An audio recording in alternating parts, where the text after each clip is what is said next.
much for clicking on this video. You are about to watch the latest coverage. But before you do, portable.tv/download. That is our brand new app platform. You'll get a sneak peek, exclusive content, one-of-a-kind app experience, really, that you can't get anywhere else.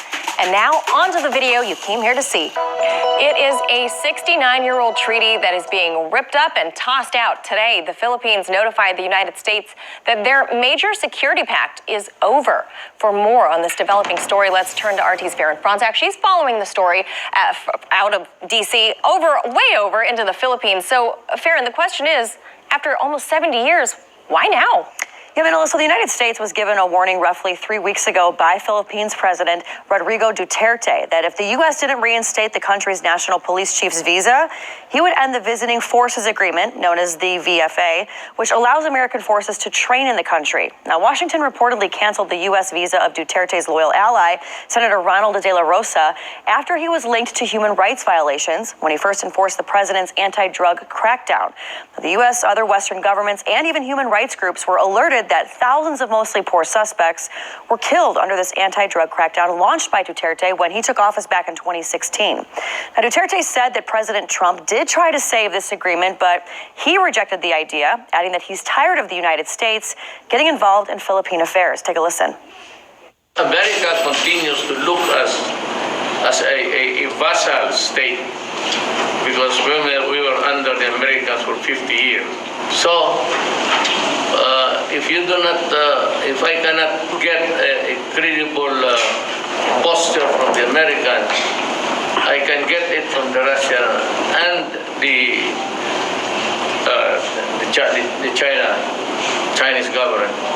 It's because they respect the sovereignty of the country, which America is totally lacking. Now, since gaining independence from the United States back in 1946, the Philippines actually have been one of America's strongest allies in the Southeast Asian region. But since coming to power in 2016, Duterte has publicly criticized the U.S. and recently accused American forces of secret activities in his country. Now, as for today's decision to end the U.S. security agreement, the U.S. Embassy in Manila has responded, writing, "This is a serious step with significant implications for the United States-Philippines alliance. Our two countries enjoy a warm relationship deeply rooted in history. We remain committed to the friendship between our two peoples." Manila. So, Farron, do we know when this all goes into effect? And has there been any backlash to Duterte's move? Well, Manila, as far as the timeline, here's what the president's spokesman had to say about that earlier today. Take a listen. The notice of termination has been sent, and the effectivity of that would be 180 days from the receipt of the U.S. government of such notice. So you heard 180 days. Now, Manila, some Philippine senators believe the decision by Duterte, which the Senate ratified, should have had the chamber's consent with the country's foreign secretary, saying this: terminating the VFA will negatively impact the Philippine security and defense arrangements, as well as the overall bilateral relations of the Philippines with the U.S., and perhaps even on the sub-regional level.